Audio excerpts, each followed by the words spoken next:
Hey there, I'm Keith Cawley, and this is Thrive on the Road, a Bridgestone Americas podcast from CES 2023 in Las Vegas. We're talking to partners, other leaders in the industry of mobility solutions as we see the digital transformation and sustainable mobility take shape really all across the booths here at CES 2023. Today, I am joined by Sterling Pratz. You are the CEO of Car IQ, a company that some of our teammates have seen a little bit about, some partnership activity there, but excited to learn more. So Sterling, thanks for joining us. Yeah, thanks for having me on the show. Yeah, absolutely. Want to start, we always like to try to understand a little bit about our guests' background so we understand the expertise, the experience you bring. But maybe before that, let's start with Car IQ. And what is Car IQ? And then we'll get to how you got to it. Yeah, great question. So Car IQ is a digital wallet for cars that enables cars to connect directly to merchants and pay without the use of a credit card. Yeah, very straightforward, hopefully there, as we learn about all of the different technology, payment solutions everywhere. Have you always been a guy that's in maybe a financial solution space or in an automotive space, or how did you get to Car IQ? Well, it's funny. I have a little bit of a diverse background. So it started with used to race cars. So I have an automotive background that's pretty strong. In that car world, I also worked in tech. My dad told me there's not a lot of a race car driver can do if he hasn't won the Indy 500 by the time he's 40. So you better get a second job. And so I did, and it happened to be in the tech field, working at Park and things like that. So I always had that combination of both. Drove for about 15 years, and then when I was done driving, I actually joined the board of the United States Auto Club. So I stayed involved with racing in Indianapolis and those things. But I had this tech side to me, and I had started a company back in 2007, and we were the first ones to put telematics, or not telematics, but internet in the car. And that really became my foray into tech and automotive sort of merging. It was a company called AutoNet, where we created first Wi-Fi hotspots in the car, so there were commercials for it at the time. Yeah. We created a Uconnect system inside of Fiat Chrysler, started with Wi-Fi, and then eventually became a mobile application on your phone that allowed you to start the car, stop the car, roll windows up and down, things like that. And then sold that company in 2015 and started thinking about a new company, which was Car IQ. Yeah. I mean, we love racing. We are big into IndyCar. I think Mario Andretti would argue that after 40, there's plenty you can do in racing, but he's also Mario Andretti, so that doesn't necessarily count equal. I'm curious, as an entrepreneur getting into the tech field and exploring that space, did a mindset of being a race car driver help you kind of be fearless and exploratory and innovative making that crossover? Yeah, absolutely. When you're racing cars, you're always juggling boxes. So you have to manage all these different situations that are going on. So I think being a driver actually naturally adapts you to that. And also you have to communicate. When you're driving, you have to talk to your crew and help them see on the track what you feel. And that's a bit of an art and a science that I learned later in my racing career. And the same thing applies to being the CEO of a company. When you go out and talk to customers, when you go out and see problems, you've got to come back to the engineering staff and help them see what the customers experience so they can solve that problem.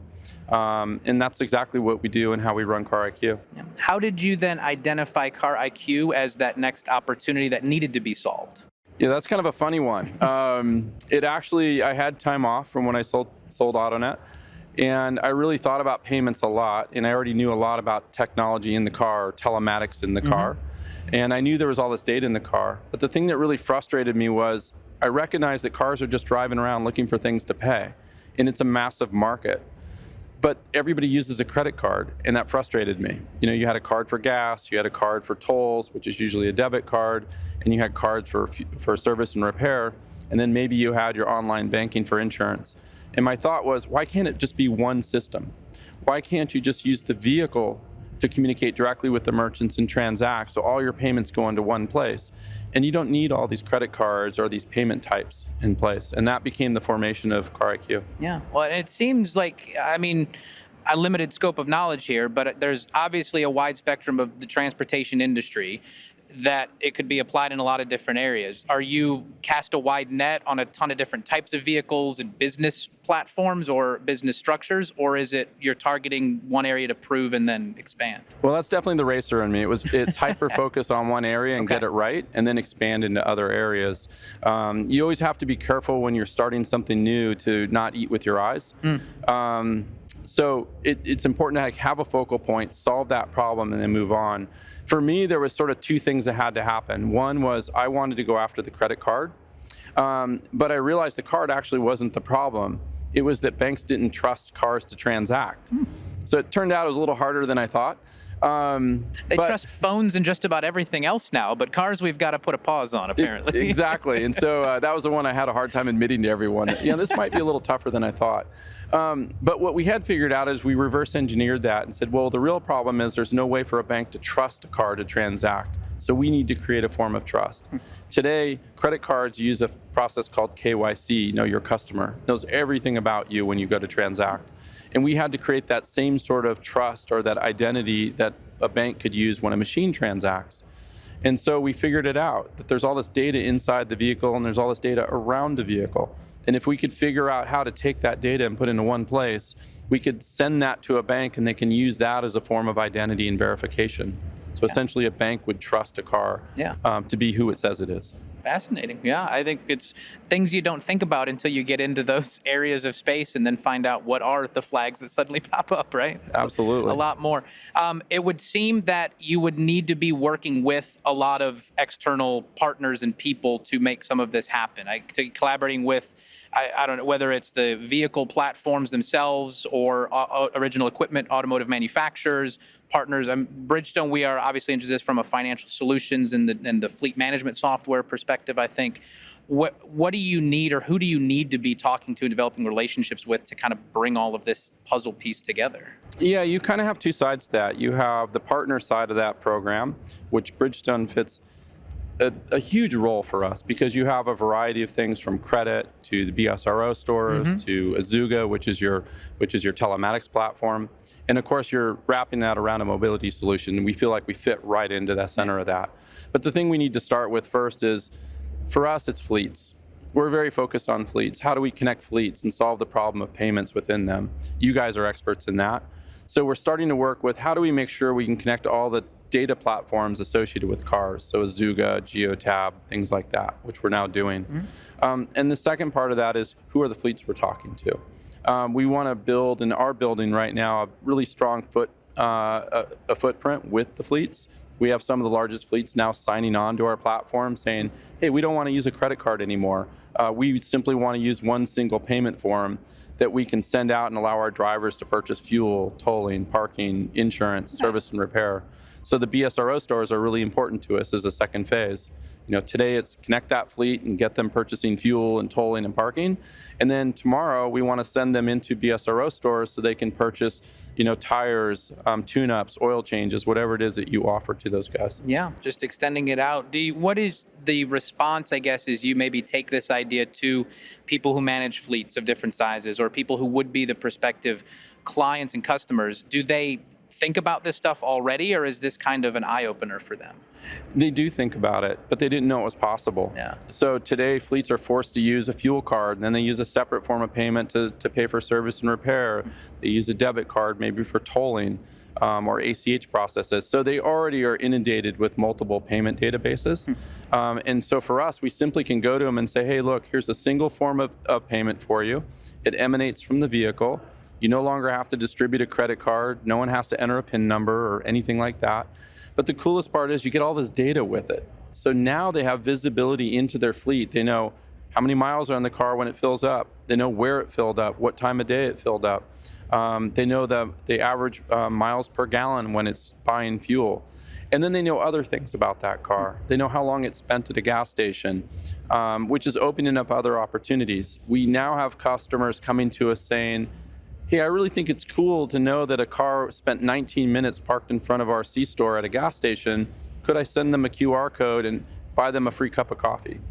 So now it's starting to open up these other use cases that we hadn't thought about before. Yeah. That are all then seamlessly with payment options tied together. Which exactly. Is nice. Yeah. what is, in your mind, a roadmap forward? Because I think whenever people hear about these new technologies, they're like, well, how long until we see it? But are there then different milestones, different gates to get through, and what does that future road look like? Yeah, I think it's fundamentals first, right?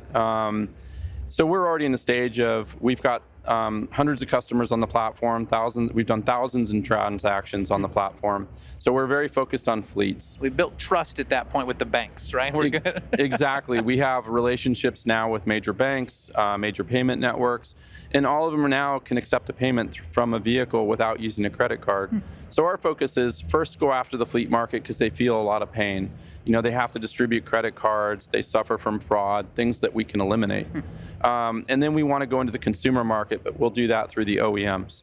And the coolest thing about the product is the one thing it allows a customer to do, whether a fleet or a family fleet, which is, you know, single user, is they simply now can add their car to their bank account. And by adding that simplicity to the layer, they then can go on to the platform, choose their merchant partners, and then just simply enable those cars to transact with only those. What, as a CES guy or a tech guy, CES is an absolute overwhelming playground of stuff. As you walk around here, are there things this year that have stood out to you, or do you come here looking for certain things? Yeah, I started coming here in 2007, and I remember my first experience was my TV's not big enough and my phone's too small. And it's all changed. Don't come here this year. They still find ways to make things bigger, right? It's amazing. Yeah, the TVs are continuing to get bigger, but now it's, does my TV expand from the left to the right, or does it expand from the bottom to the top, which is pretty cool. Does my phone fold? But being here in the automotive hall, I've seen a lot of innovation that I think is really interesting that's coming. Obviously, autonomous cars are a big theme here. How do we manage electrification? We're starting to see the introduction of hydrogen versus batteries. I think that's kind of fascinating to me right now. And then there's sort of a sprinkling of AI that's sitting over everything, including what we're doing, right? We're using advanced data algorithms to determine whether a payment is secure or not, or it's the right payment to make. And the same thing can be said about how we're managing electricity in the vehicle, how we're managing services in the vehicle. So we're seeing a little bit of both forming. Awesome. And then the one question that I had, pure curiosity on my part, is I noticed at CES this year, you are in the BlackBerry booth. And so not to date some of us, but we remember black phones as PDAs and in a certain very functional product. They haven't gone away. They've just kind of changed their focus. It's still very relevant, but what is BlackBerry focused on now, and why is Car IQ in their booth? I think, one, I'm really excited about the relationship. It's something we've been working on for over a year. Yes, BlackBerry, when I tell friends we partner with them, they go, the phone guys? But the reality is BlackBerry is a significant player in the electronic side of automotive. They are 50% of all operating systems within the car through their QNX platform. And they've now developed a new platform called Ivy that allows that OS of the car to communicate with the screens in the car and add services to the vehicle very easily. And one of the services that were picked were payments. The BlackBerry had heard from the OEMs that payments or adding vehicle wallets to the car was the next big thing. And we're very proud that BlackBerry chose us to enable that platform. So today, what you're seeing for the first time ever is there's a Jeep Grand Cherokee and there's a Ford Mach-E sitting in their booth that are connected directly to merchants and transacting on their own. So the Cherokee is purchasing fuel, tolling, and parking, and the Mach-E can pay for its own charging. Well, I tell you, we'll let other people Google if they don't know why BlackBerry were phone guys in the past. We'll let them Google and find that out for themselves because they're just younger than we are, but that's okay. Fascinating stuff to learn about. Sterling, really excited about the opportunities that you have for Car IQ in the future where Bridgestone can play into that, and appreciate you taking some time to talk with us about it. Yeah, thank you. I really appreciate you having me. Yeah, absolutely. And for our listeners, as always, we remind you can find any of the episodes of the Thrive podcast on your platform of choice to listen to podcasts. You can also watch the videos on the Bridgestone America's YouTube page. And if you have an email question or a topic of a story idea, just send us a note at thrivepodcast@bfusa.com. We are at CES 2023, but we're still reminding you to keep on keeping on because at Bridgestone, today, tomorrow, together, we thrive. Be good, everybody.